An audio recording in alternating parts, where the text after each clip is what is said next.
Well, what's going on, everyone? Welcome back once again to the ASCENT podcast. My name is Bryan, and I'll be your guide as we continue to work our way towards self excellence. Today, we're going to get into talking about discipline versus focus and which one of those is most important as you continue to strive in your life to become your best self, succeed at the things you would like to succeed in, and continue to just evolve to the next level in life. One of the things I think people get confused is they look at those two words and they think discipline, focus are the same thing, and they're really not at all. So that's what we're going to talk about today. It's just sharing some of the things that really differentiate the things between the two, and then also talk about how you continue to grow and evolve each side of that coin, your personal discipline as well as your personal focus. So stick around. Let's get into it. Good morning, Chris. How are you doing today? Hey, good morning, B. I'm doing well, actually, doing well. Very, very I good. could do with a Very little bit good. more sleep, but other than that, that's another conversation. It is bright and early for us this morning, but let's get into this. So, a couple of things. I want to start by talking about obviously focus versus discipline, and we were just talking a little bit, kind of in the green room before we started, about how a lot of people look at them and say that they are the same or that they are tied together, and in some ways, yes, that is true. However, they are definitely markedly different from their approach, how you should approach them, and also I think the relevance that they can have in your day-to-day life and as you continue to move forward. So I want to put the question to you: when you think focus and discipline initially at a surface level, what are the similarities and what are some of the things that you think are different between those two terms? Well, I mean, you can start out with just I guess, a book definition to begin with. You can start out. So, book definition of discipline is centered around rules or codes of behavior, Okay, and focus is the ability to concentrate your attentions or effort on a goal, wish, or desire. got it. Okay. That's a great place to start. So it really shows that there is a delineation between the two. One of the things that and obviously a little bit of research into it and just kind of say, okay, why are they so similar but then also so different? And one of the baseline things that I came to was talking about internal versus external. And what this was saying is, what are the factors that impact your discipline or your focus? And as it turns out, which is very interesting, most of the factors that are going to be impacting your discipline are internal factors. So things within you that impact your discipline, how disciplined you are. Whereas with your focus is external factors. So it's things out in the world that are impacting your ability to focus because they are distracting you from staying focused. So that's I think a key component to really look at is just start to think of this as internal versus external, and how are you then managing these different things, these different components. But first step first is not just you can't manage what you are unaware of. So how about we stay on the awareness side of this? Because I think self-awareness is a big piece of it, and just trying to determine, you know, am I focused? Am I not focused? How, am I a disciplined person or am I not a disciplined person? So you get the answers to that, the yes, no's, maybes, scale of 1 to 10, I'm a 6, however you want to rate it. And then you start to determine, why is it that that's where I am, or what can I start to do to become stronger, better, more disciplined, and more focused as I move forward. So with that in mind, well, how about you share some of the things you've done? And we'll start with discipline first, to try to keep and stay on a disciplined pathway. I think this a simple way for me, obviously it's me we're talking about. Um, I'm a guy that I thought about this. I was actually thinking about this yesterday. You think about when you were young, Hmm. in your formative years. Hmm. Um, there were rules put into place. There were. My mother was. She was a rules person. Um, my mother would also. She was that type of person that um, it was about the repetition. So something is I thought was kind of ludicrous in the beginning was like setting your clothes out at night for the next Mm, day. mm-hmm. Different things like that. Setting, I'm into routines. Today, an adult, fully functional adult, I'm in my routines are everything for me. I like schedules. I mean, Mm-hmm. I don't want them to be so rigid that it turns you off, because that will happen. But I want, when you have schedules and routines, you have to embrace them. Now, there's certain Correct. things that are, they're negotiable, and there's certain things that are not negotiable. But I have Mm-hmm. found in the course of my growing up as a man, that those routines are great. Waking up in the morning, knowing what I'm going to, typically knowing what I'm going to wear, um, knowing that at 9 o'clock I'm going to, 9 or 10 o'clock I'm going to do X, X, and X, stuff like that.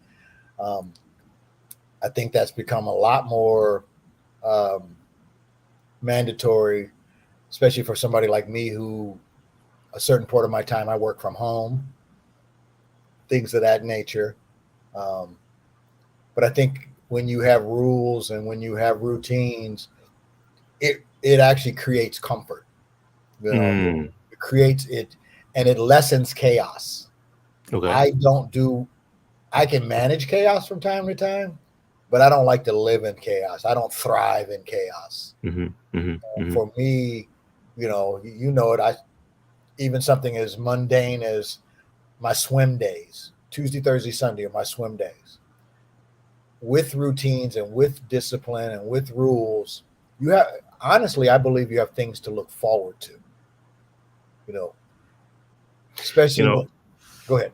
no, I was going to say, I like that you equated that to chaos or managing chaos, because that is definitely something that discipline can absolutely help you do, to keep things in a more orderly way and fashion within your life, to have as best you can, because, life is unpredictable, but to have some type of control of the activities that you're going to have each day.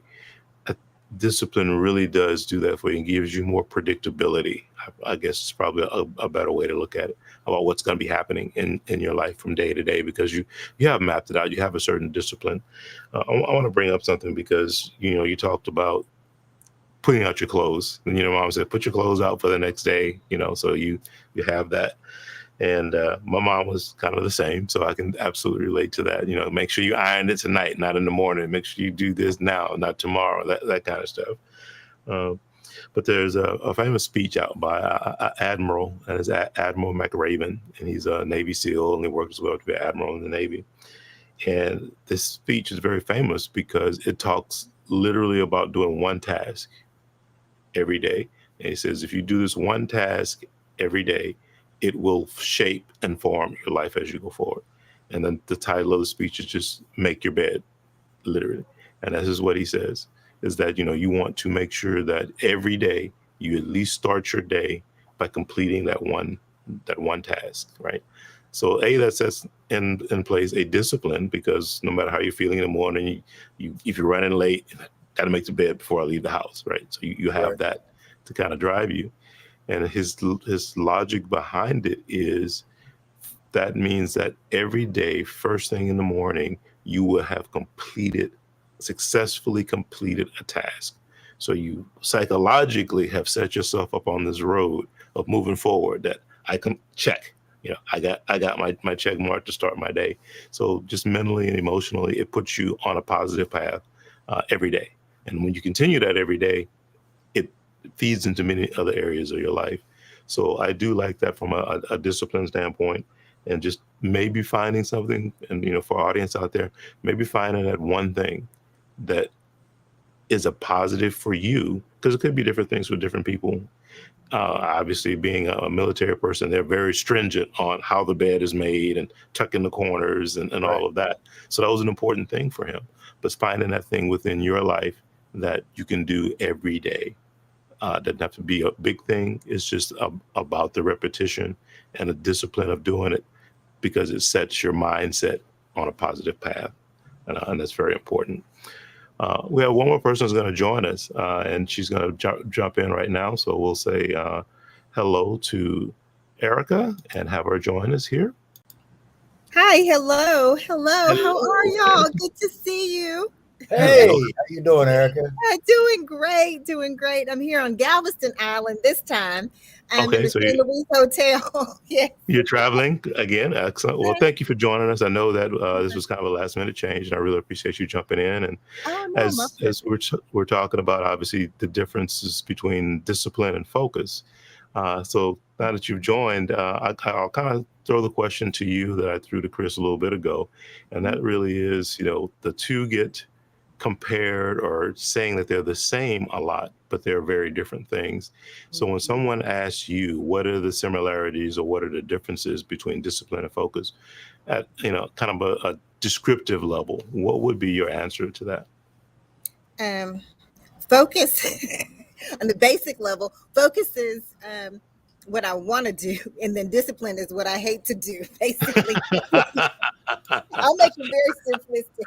Focus, I wake up, I'm wanting to be focused. It's like always, Erica, be focused. Because that's something you get it ingrained, right, from your parents. They say focus, say focus, say focus.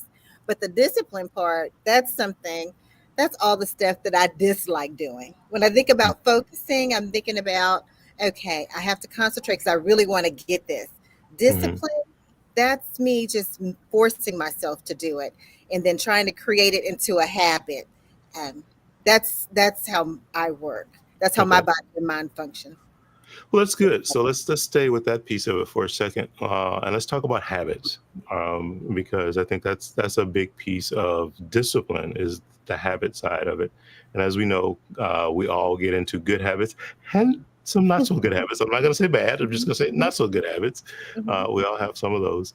What does it take for you, Erica, to form a new habit? And again, let's really think about this from two layers. First, breaking the old habit and then formulating a new habit. What processes have you kind of developed and gone through to be able to do that? For me, I have to write it down. I have to write down what the actions are and the times that I'm going to do the actions. And then make sure that I have that nearby in a journal. And I just keep reflecting on it throughout the day. Make sure I look, okay, this is that. One of the things that I did after I had chemotherapy, I had very bad short-term memory. So I would literally have to write down, wake up, drink water, stretch, and then like every single step of the day until it became a habit again, simply because you just forget. And you could go a whole day without drinking a certain amount of water or without eating something or taking your meds, right? So I learned to write everything down from just detail. And then afterwards, and I would have a coach, and the coach would say, well, I want you to take a journal and go through your day and write down everything. And that reminded me that after chemotherapy, that's really what I had to do again.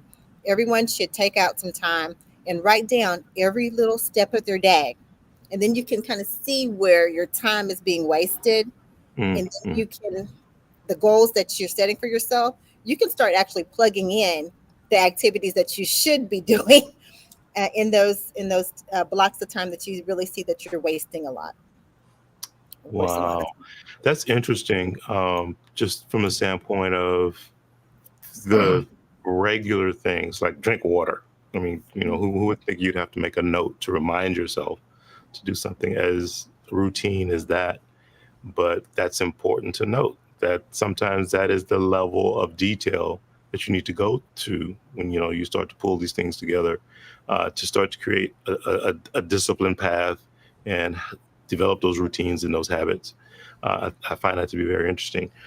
Chris, we were just talking a few minutes ago, and we were talking about the consistency, persistency pieces of it, and what that takes too from a discipline standpoint.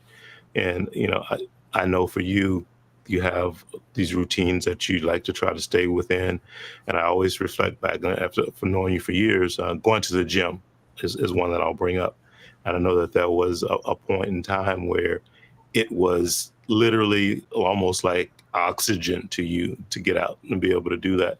Share a little bit about why that repetition, going to the gym, having that routine in your life kind of help keep everything else straight and square for you.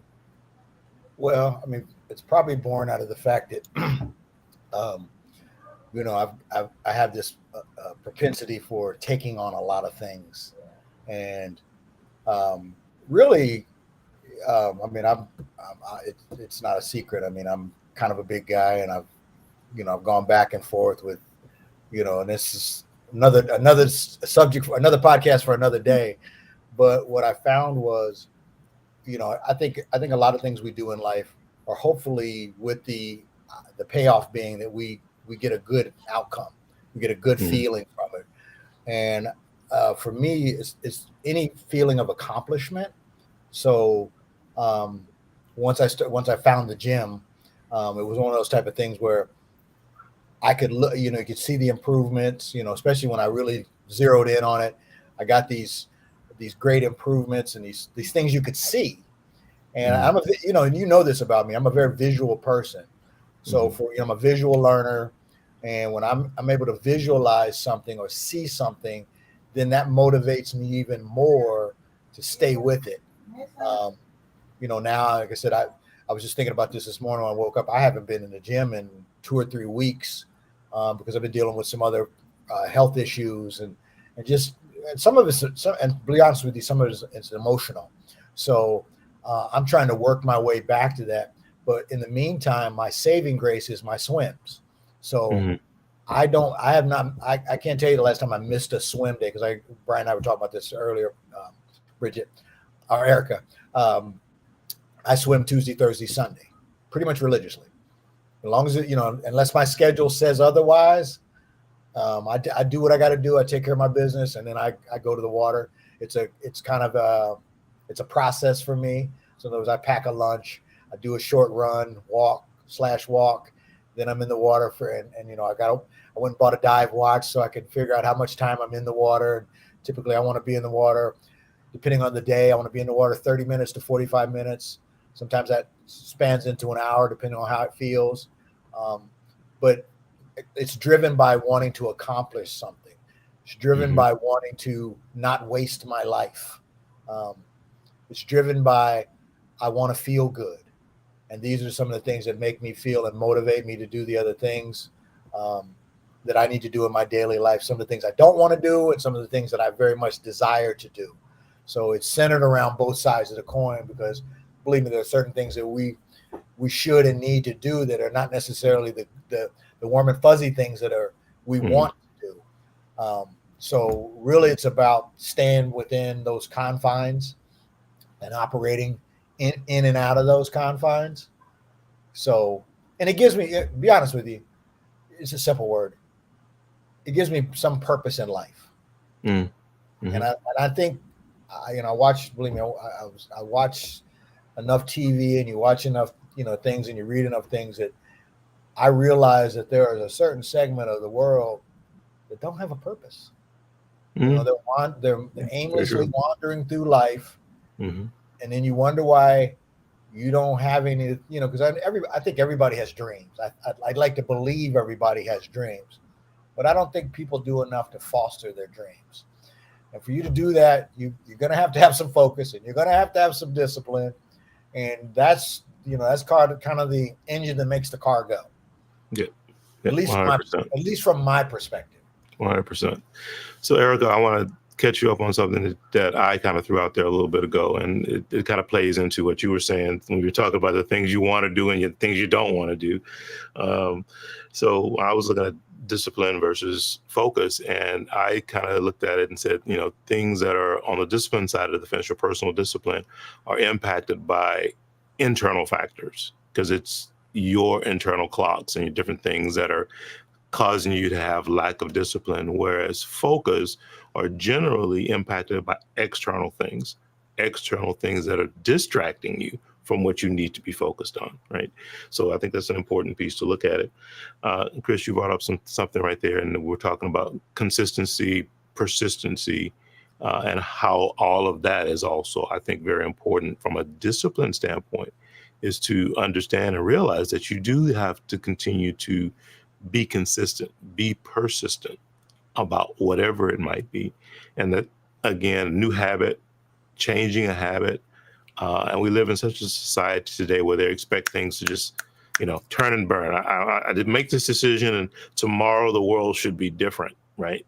That's not how it works. You have to stay focused to it, and you have to be consistent and persistent as you work your way through it.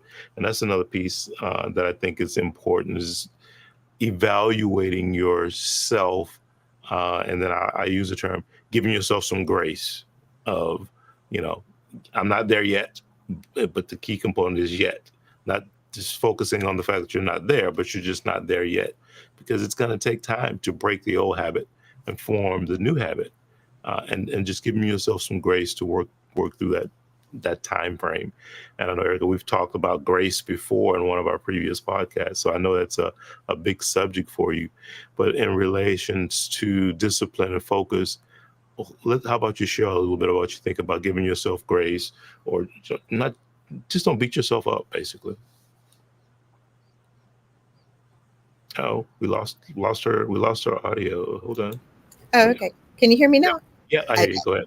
For me, one of the things that I'm working on now is really trying to break myself from the habit of eating so much sugar.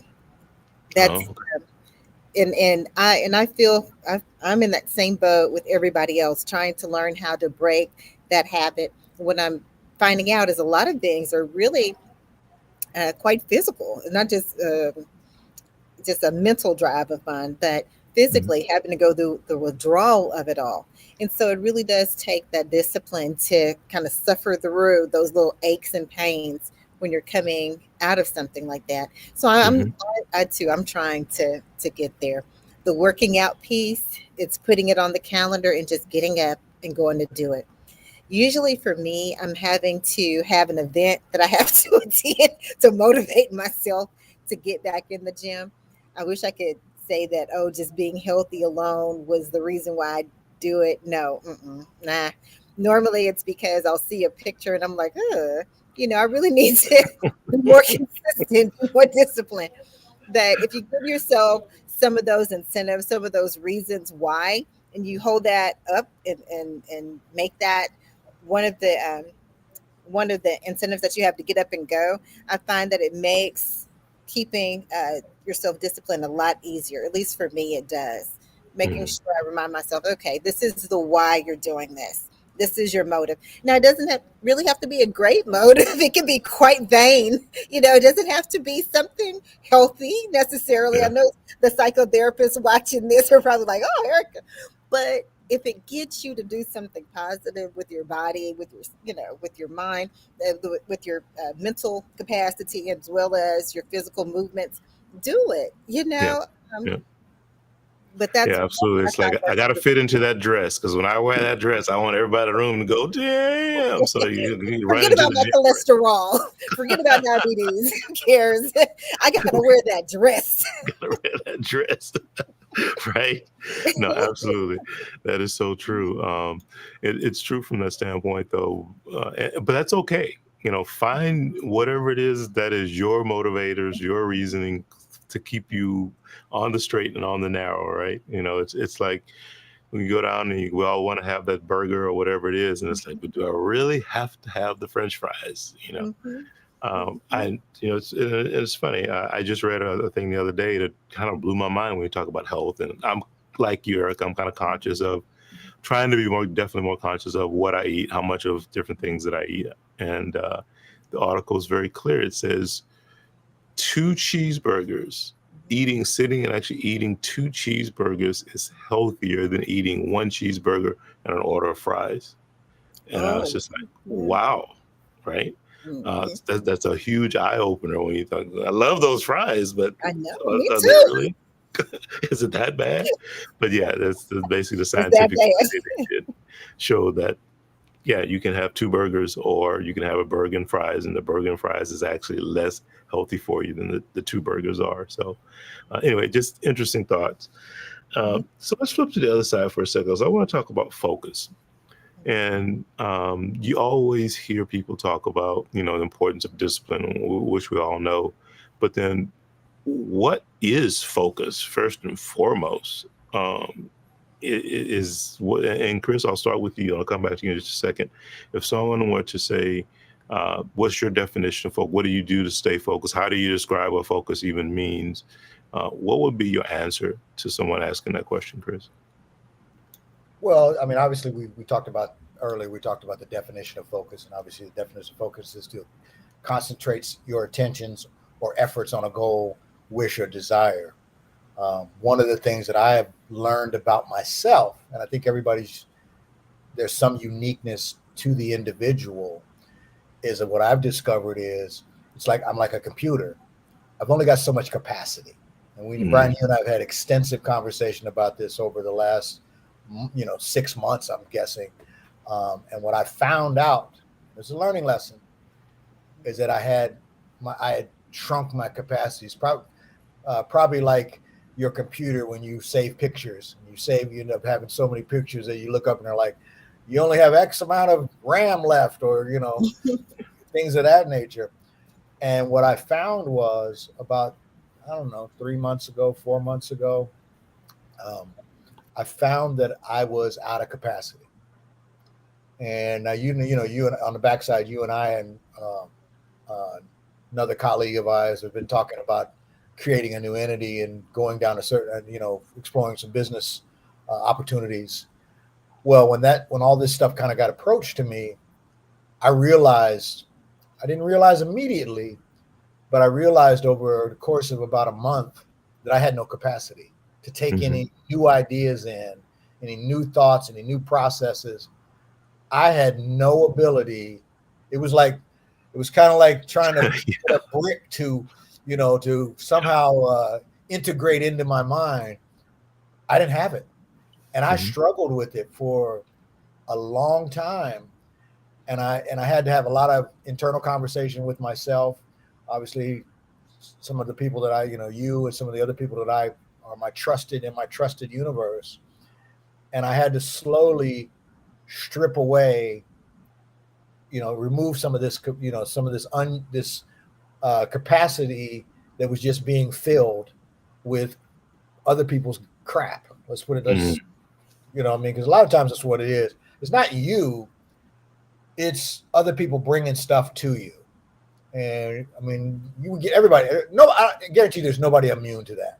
If you sit down and think about it, you're like, yeah, somebody brought their stuff to me and they wanted me to think about their life, or they wanted me to manage their life. And that's not what I'm here for. What I broke it down to, your poor planning is not my emergency. And that's what, on a couple of levels, I had to do that with a couple of people, and I guess what I'm trying to say, it wasn't necessarily that I needed to have a conversation with them. I had to have a conversation with me, because I think there's, you choose to take things on. I'm a caring person by nature, and it's a double-edged sword. It works for me, and sometimes it works just drastically against me. And I found out it was in matters of me caring for other people, the people that I care about. I was taking their stuff.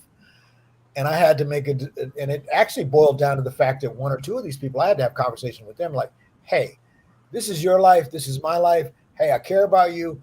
I want the best for you, but I can't manage your life for you. I can't be your problem solver when I'm trying to solve my own problems. So once I started to step away from owning someone else's problems, I started to be able to deal with my own self. And over this last month, things have, I don't feel like I'm in a pressure cooker. I mean, believe me, I got these people's stuff going on, but I'm like, it's not my problem. And that doesn't mean, unfortunately, some of us, I should say fortunately, someone like me equates that to, in some weird little perverse universe, that I don't care. What that means is I care about me a little bit more than I care about their problems. And what that's done is it's really freed me up. Now I'm able to, because I've been, one of the things I've been, and I'll try to shut this down real quick. I've been trying to get to a point where I decided I want to do some continuing education. Well, you got to have the capacity to be able to do continuing education. and Absolutely. I didn't have it, and it was just pissing me off for a while. Why can't I? Usually I can just step into something. I'm about to step into it now because I had to.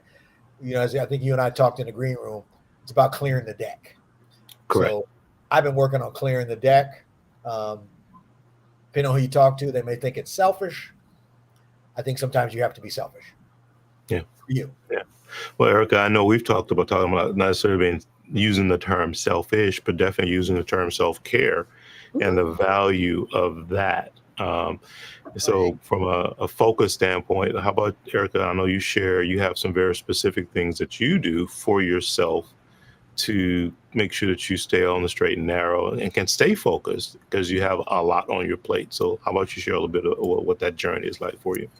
Well, I've learned that it's okay to be what other people might call selfish. Go ahead, block out the time. Turn off your phone if you need to. You can let everyone know, hey, I'm disconnecting. I'm not going to be on social media. I'm not answering phone calls. I'm not checking emails, or I'll check emails between this particular period of time and then go away. Go sit somewhere quiet. Or if you like to go for a walk, go for a walk. If you need to go for a swim, go for a swim. But you need to be able to be, to a certain extent, what other people say is selfish in order for you to accomplish what your goals are. Mm-hmm. And at the end of the day, when you are able to be happy and you feel whole, or at least you're moving in the direction of finding joy, then the people around you will notice and they will be attracted to that and want to be a part of that. And whatever Correct. you have to do to keep sustaining that type of attitude, that type of energy, they're going to enjoy it. They're going to want you to do that.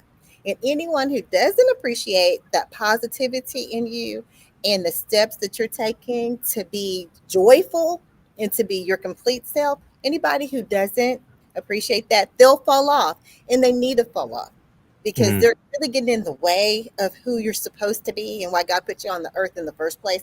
So if they fall off, that's okay because they weren't your kind of people to begin with. And that's Mm-hmm. fine because there's some people out there that's better suited for them, right? It's okay. If they fall off, it's all right because there's another group that will have a better outlook or at least an outlook that fits into their way of seeing the world. And they really need to go and be with that group, not with you. So I find that when you surround yourself with that positivity and go ahead on, take that little time to be what other people say is selfish, um, what you're actually doing is freeing people who don't have that same outlook to go somewhere else and be around their clique, their group, their circle, and then the people who are supportive of you being focused and you accomplishing your purpose. Those are the people that are going to either be attracted to you, or if they're already around, they're going to be the ones sticking with you. And for Yeah. me, that really helps. I'm pretty guarded about the types of people that I'm around. If somebody's a negative person, they tend not to like to be around me too much or around people that I'm typically around. So I don't know too many people like that because they fall off real early. Okay. Um, but I found that that is one of the easiest ways to stay focused. Uh, and I find myself being surrounded with people who have their own goals and they stay focused on what they know their purpose is to be. So that's what's been working for me. Yeah. Yeah. It's interesting you bring that up because that's that, understanding what your swim lane is, where you're going, with the direction that you're headed, and understanding that there are going to be people who will be swimming with you in that same direction, and there are going to be some people who will probably be swimming in the opposite direction, right? Within that, and realizing that you have to block those people out that are going the opposite way, and team up with those people that are swimming in the same direction. And then things change in life too. You in a certain decade at a certain age, you might be swimming this particular direction, and all of a sudden you go, hey, left turn, right?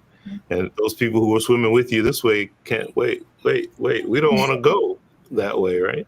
That's Yeah. okay, right? You find some more people that that also made that left turn, and you create a new circle of support and a new circle of friends. So I think that's a key component to it.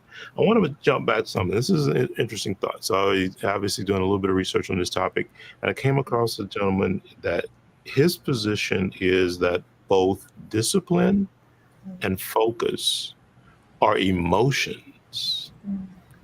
And logically, I struggle to process that, to think of either of those two things as an emotion. So do either one of you have a thought on if that makes any logical sense from one? Because it seems to be more emotion versus feeling, none of the above, or none of that at all. What would you think when somebody says discipline is an emotion? Yeah, a focus, focus is, it makes me happy. Discipline makes me sad. I'm saying it like a kindergartner, but happy, focus, sad, discipline. So from your chair, then you see that as a relatable thing to say that is an emotion. Chris, what do you think? How do you feel about that? Well, I think there's some root in the emotional aspect of this all. I'm a very emotional person, and I've been learning how to control my emotions. I've been really working. I've been finding discipline in controlling my emotions. I have a scenario I'm going through right now. I did some work for a guy, and I'm finding out, great guy, he's all over the place. I mean, he is all over the place. I've been trying to get a check out of this guy for like 2 weeks now, right? And this is not that he doesn't want to pay me. I figured that out early on. This has nothing to do. He's just a train wreck. You know what I mean? I'm getting text messages, guy. I'm over here. I'm over there, and he's communicating with emotions. And what I'm learning is this guy has very little discipline. His emotions are driving everything. Now, yesterday I wanted to be mad about this because we were supposed to get together. He said, "I got your check. I'm in Waikiki." I was in Waikiki yesterday for a business meeting, a breakfast meeting, and I had communicated that with him. He said, "Oh, I'm going to be in Waikiki too." So I figured, okay, we'll get together. Well, I finished up my thing. I texted him. He's like, "Oh, I'm still with the client, blah, blah, blah, blah. Hang on. I'd like to meet you over here." Well, I was able to cut through that real quick. In my mind, I was like, I'll be sitting in Waikiki for the next 2 hours waiting for this guy. If I and then I'm gonna be mad. So I basically cut. I just said, the discipline for me is to keep going and with my day. When we catch up is when we catch up. Now I'm sure you can figure out the moral of this story. We didn't catch up yesterday. And I found the whole day went by, got to night, the sun went away. I'm like, I haven't heard from this guy. So I reached out to him. And I had to think about how I wanted to reach out to this guy. And I'm like, how'd your day go? He said, "I'm still in Waikiki." And I'm like, well, that's freaking crazy. You know what I mean? It's Friday. We have those cues. Certain days we have certain cues. Friday is that day you want to get your business done. And if you want to go sit on the couch, you go sit on the couch. You want to go out to the bar, you go to the bar. You want to do whatever it is you want to do. And I had to catch myself because he's like, well, "I'm still in Waikiki. Do you want to come down here and pick up your check?" And I'm like, I thought, no, I don't want to go down to Waikiki and pick up my check at 8:00 at night. I don't want to be in Waikiki at 8:00 at night. I ended up responding okay. Okay. You know what I mean? That's all I said was okay. Yeah. And I let it go. And then I wanted to see how he would respond. So about an hour later, I get I'm finishing up in Waikiki, but I got to head to Waimanalo. I'm like, I said, "Oh my God, you're in Crazyville." And my last response was, "Go do what you need to do." Oh, but he told me, he's like, "I'm going back to Waikiki in the morning." I said, "Perfect. Hit me in the morning, whenever it is. I'm in Kaka'ako." Basically, I'm trying to direct him because I don't want to drive to Waikiki to pick up my money. I shouldn't have to. Yeah. But it just told me how marketably different we're approaching our lives. I would never have allowed, plus I would have never told a client, unless it was, something that was an emergency that I'm going to work on a Friday night over a simple project. So you don't have time parameters you operate out of, any of that kind of stuff. But but yeah, so there's like I said, there's a lot of emotionality to this, and you have to learn how to be disciplined to not allow your emotion to take over and run rampant in your mind. Okay, that makes sense. That makes sense. So I look at that in this way, and I don't see either as an emotion. However, I see both discipline and focus of things that impact your emotions, right? As Erica said, I'm happy or I'm sad, right? It's so from that chair, I totally see that, especially well, both sides technically, because obviously with discipline, you have when discipline, as I said earlier, is mostly internal. So it's the beating yourself up because you didn't get out of the bed to go work out today and you said you would and you didn't, and now you're beating yourself up. So emotionally you're stressing yourself, right? So that's the discipline side. The focus side is a little bit different, but because a lot of those are quote unquote external factors. However, you still have to manage that. And as Erica was saying just a moment ago, sometimes it's people that need to be cut. Sometimes it's activities, places, or things that need to be cut. And sometimes you don't necessarily have to cut them completely, but maybe there just needs to be walls at certain times, right? And I'm in this mode. I'm trying to accomplish this. So I'm inside this space. For right now, it's just me inside this space. When I get done with my task, then the walls can come down and now you can come in and it's all kumbaya. But understanding that there are times from a discipline or a focus standpoint, and especially when it comes to your emotions, how to keep all of that in check, not feel guilty. Some people have younger kids and maybe they start to feel guilty because they feel like I'm focused on this or I'm doing that and I'm blocking out my kids. But that's also an important piece of it. So that's an emotional draw as well. So understanding that both of these things, and from the way I see it, definitely do draw and kind of attach themselves to multiple emotions that we have to deal with every day. And for each of us is going to be a different scenario as to which emotions and how strong it is and how we go about trying to manage it. But it's all about self-awareness, right? How aware are you of these things? What are the triggers? Where are the landing points for you when you have these emotions that do get hooked? And then how does that play out in your life? And getting your hands on that, I think, is very important.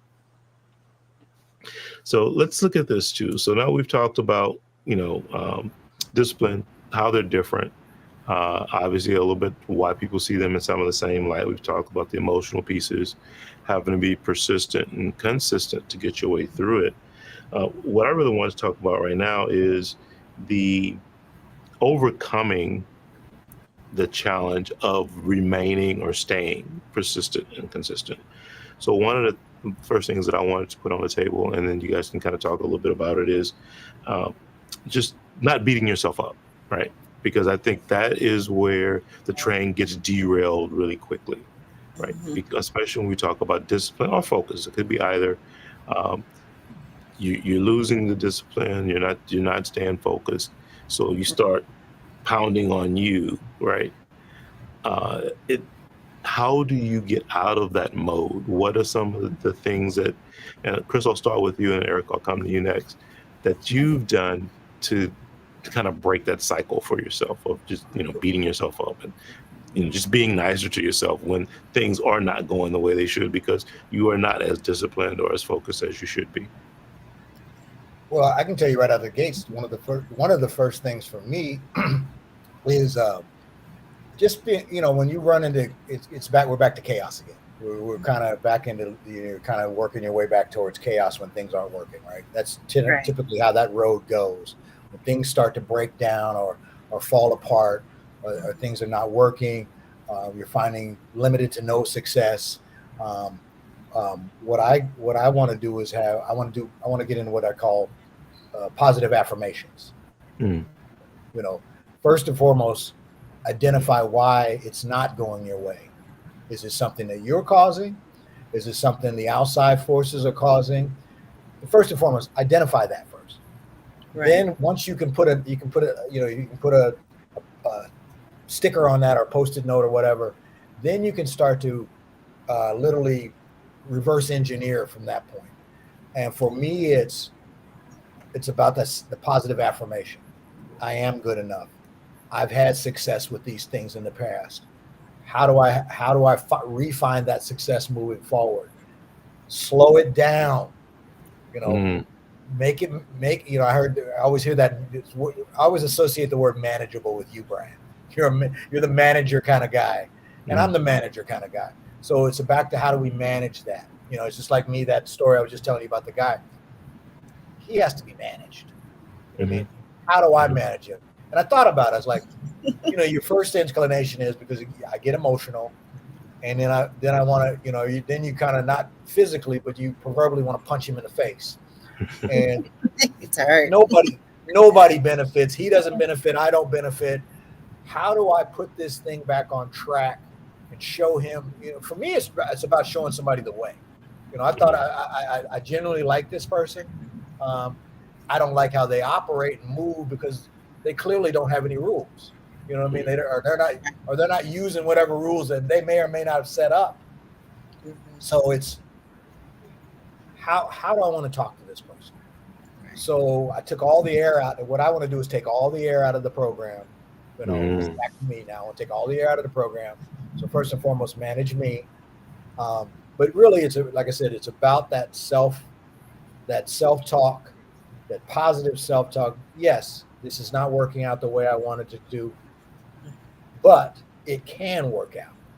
How do we reverse engineer it and come up with a new plan that's going to be satisfying to me and will probably benefit me over the long haul?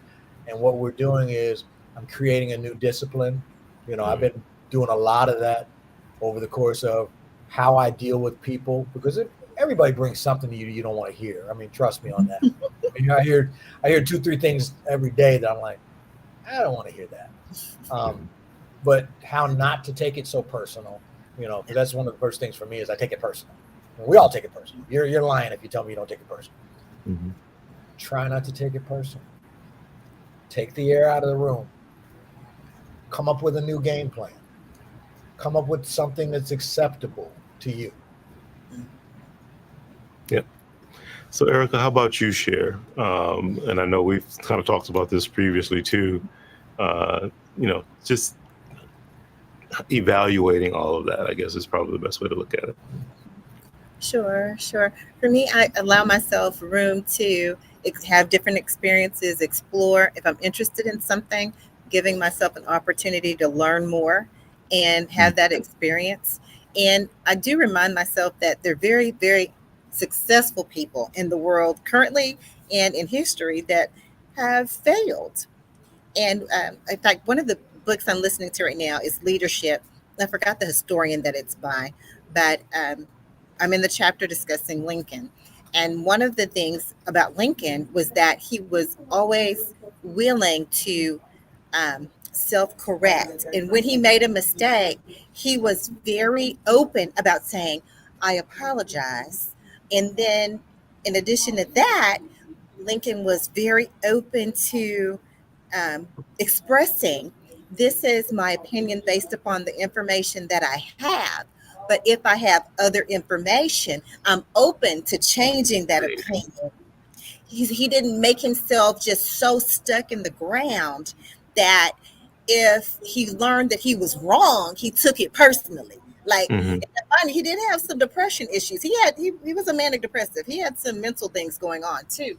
But in his everyday life and in his career, he learned to not be so beholden that he took a failure or a mistake or the need to change an opinion that he stated publicly previously.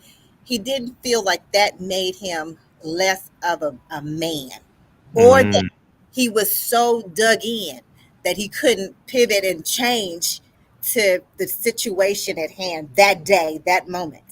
And so reading about different people like that in history and reading about leaders currently, that's made me understand that hey, if I make a mistake or if I need to tweak something, whether it's a speech, whether it's PowerPoint, whether it's something in the company, it's okay. It's Mhm. okay. As long as I'm still breathing and I'm daily making incremental improvements, I'll get there. Right. So that's one of the things that I have learned over time with um, great successes and huge failures. Huge Yep. failures. I've learned that it's okay because you know what? There are some people, a lot of people, much smarter than me, much with a lot more money than me, that have had huge failures. I mean, think about these people who got kicked out of their own companies. You know, they were the inventors, they were the creators. I Yep. mean, and they got kicked out of their own companies. How bad do you think they felt on those days? Right. You know, to get But kicked out of your own company that you created with your partner, right, from college. Everybody at the table you brought to the table, and they vote you out. yeah, what you have. Yep. So very few people probably have days like that. I've never had a day like that, but Mhm. the people who have, they survive, they live. Yeah. And could probably go on to create the next greatest thing, right? It's all about I'm what's waiting it on all? that iPhone to come out. I'm waiting. I keep checking every day. That says get knocked down 7, get up 8 times, right? That's Yeah. what you have to do. So you brought up something in that I want to touch on it because you talked about failures, and I mean, I actually had a note prior to you even saying that failure equals success, right? Because you are going to not be perfect in your discipline. You're not going to be perfect in your focus. It's just not going to happen. But the thing is, the other note I made was just own that fact that is not going to be how it goes. You're going to have those days when you slip, you trip, you fall, and everything else around it. Sometimes because of things you do, sometimes because of outside factors, and which you also have no control over how those things play out. So understanding and just owning that so that you don't start to put all of this weight on you, um, because once you start to heap that weight on your shoulders and feel like it's unbearable, then you kind of, I give up, I quit, and that's the place you certainly don't want to get to. So just own it, be honest with yourself, and another thing that I made a note of talked about here, and you kind of framed it too, and just talking about honest, and this is the key component to this is honest, honest, honest, honest. Can't say that enough. Honest self-evaluation. Okay. Every situation is different. Everything's unique. It goes back to what you were just saying, Erica, about Lincoln and how he said, based on what I have today, this is how I feel or what I think, what I know, right? So that's the evaluation piece. So let's say he learned something new, he has to reevaluate that particular thing. So that's the thing with evaluation or self-evaluation. You don't do it once and then you're done. It's an ongoing evolutionary process with the evaluating that you need to do. So, what is the situation? What are the details? What are the parameters of the situation? Figure what that is. And then what actions did you take within that situation? You know, own all of that and be honest with yourself. Here's what I did or didn't do, et cetera, et cetera, et cetera. What were the results that came out of that situation, the action that I took, and then this is how it played out, right? Document some of these things historically, so you can look back on historically how things play out, but just kind of use that self-evaluation process and honestly go through that. And again, you might have to revisit it time after time after time after time, because different places, different parameters, different things happening in the world, yada yada yada yada. It's like, can you truly say that our world and how you evaluate things today are different pre-COVID versus post-COVID? Mhm. Probably, because things operate a little different. People's mindsets is a little different, Yeah. all of that plays into it. So you might have to just reevaluate those things. So I think that's a really key part of how you continue to pick yourself up, as you talked about, and move forward when things are not going the way you expect, especially with your discipline and with your focus. So that's all I have. Final thoughts. Let's go around and then Chris, I'll start with you, just sharing, with our audience, any last tidbits that you think would be relevant with regard to maintaining and staying true to your discipline and to your focus? Well, definitely, for me, the discipline is to keep reevaluating. Just like you said, I think you were talking about that. I reevaluate right now because this for fact. I'm coming out of a traumatic, dark space that I've been in for at least the last year and a half, and I'm finally feeling like I'm coming out of it. But the discipline for me was to stay persistent, to stay kind with myself, to reinforce myself, to have the people in my universe reinforce me, to not be afraid to admit where I am on a daily basis, even if it's not good. A lot of people don't find that very strange that someone would admit that they're not doing well. Mm-hmm. Well, that helps me to get better. I think a lot of people get hung up in the pride of it all, the ego of it all. Well, you know what? I've been beat down. You talked about falling down so many times. Well, I equally know how to get back up, or at least there's something that's built in my system that allows me and makes me get back up every time I've been beat down, whether it's the world doing it to me or whether I'm doing it to myself. I know that there's a better day for me. I'm fully engrossed in that idea that there is a better day for me coming, but I need to stay with it, stay vigilant, stay disciplined, and to a certain degree, stay focused on that better day, whatever it is, because I don't even know what that better day it totally looks like. I mean, I have ideas because we do have ideas, but the fact is the self-belief in myself that God brought me this far. He has taken me through a myriad of challenges and hurdles and pitfalls, but at the end of it, he's always brought me back up. Mm-hmm. And that's one of the disciplines and beliefs that I'm creating within myself, and I hold on to it dearly. Erica, on your end, thank you for talking about people, people cycling out of your universe and your process, because I'm firm. I didn't believe in I didn't believe in that before, but I also believe in that now, is that there are people that they're gonna cycle their way away from you. And some folks are gonna cycle their way in with you. But at the end of the day, it's what do you want for yourself? Do you want something good for yourself? That doesn't mean that it's going to come easy. In a lot of cases, it's going to be hard. But if you have the self-recognition to understand that, then you have a chance. And really, at the end of the day, for me, I just want the chance. It's really what I want. If you give me the chance, I'll make something of it. I'm not asking you to give me anything, but the chance. Yeah, absolutely. Chris, thanks for sharing that. Erica, what about you? Final thoughts to share with our audience? I agree with Chris. And then I'd also add, and don't be afraid when you're doing your focusing and you're being self-disciplined, give yourself a treat.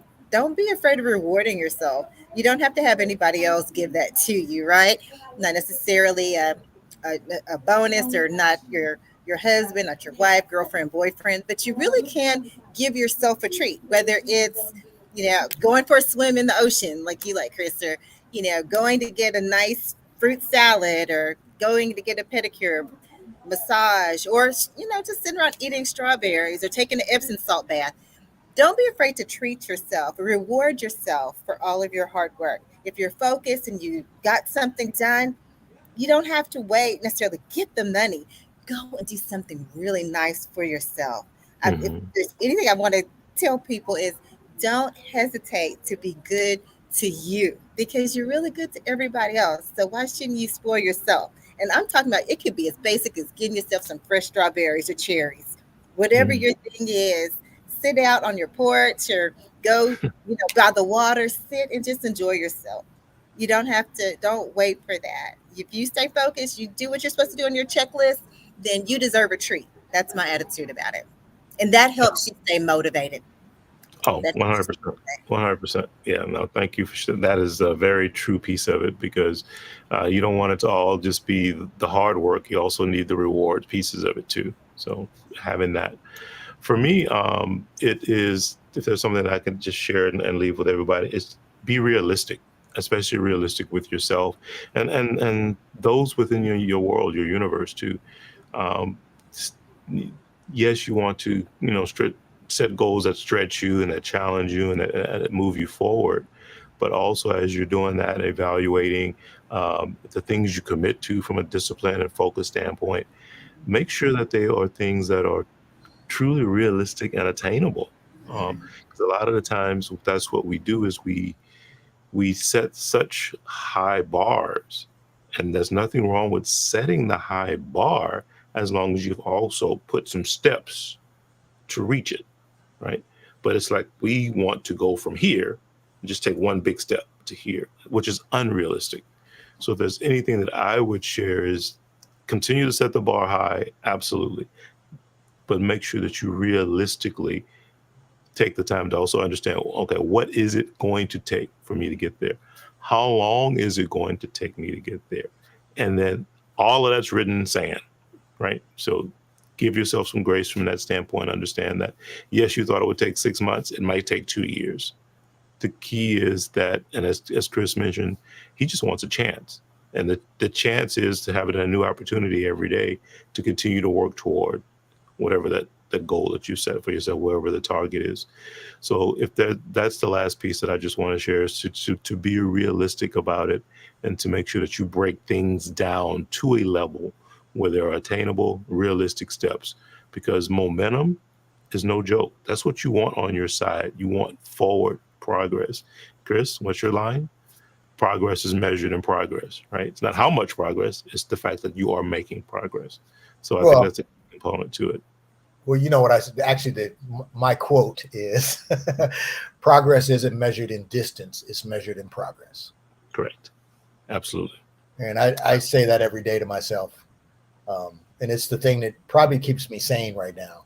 Is that when things start to get, when I feel like it's going a little sideways, I go back to that thought, and it tends to calm me back down, and I can refocus again on the mission at hand. Mhm. So Absolutely. Absolutely. Well, folks, thanks for joining, Erica. Thank you for making the time, even though you're out on vacation. Enjoy that. Chris, as always, it's good to have you here as part of the crew. I want to thank you guys. This has been great. Hopefully, our audience got some great nuggets out of this that they can start to apply to continue to focus their discipline moving forward, stay on track, be kind to yourself as you go through that process. And again, understand that it is a journey. This is all a journey. You're not going to arrive there one day and say, all right, everything's perfect. That is not how it works. This no, is an ongoing journey, and we're here to kind of go along with you on that ride and share everything that we can to help you continue to grow and evolve and work your way towards self-excellence. So thank both of you. Everyone out there, take care of each other, and enjoy the rest of your weekend. it's been a Bye pleasure. for now. Take care.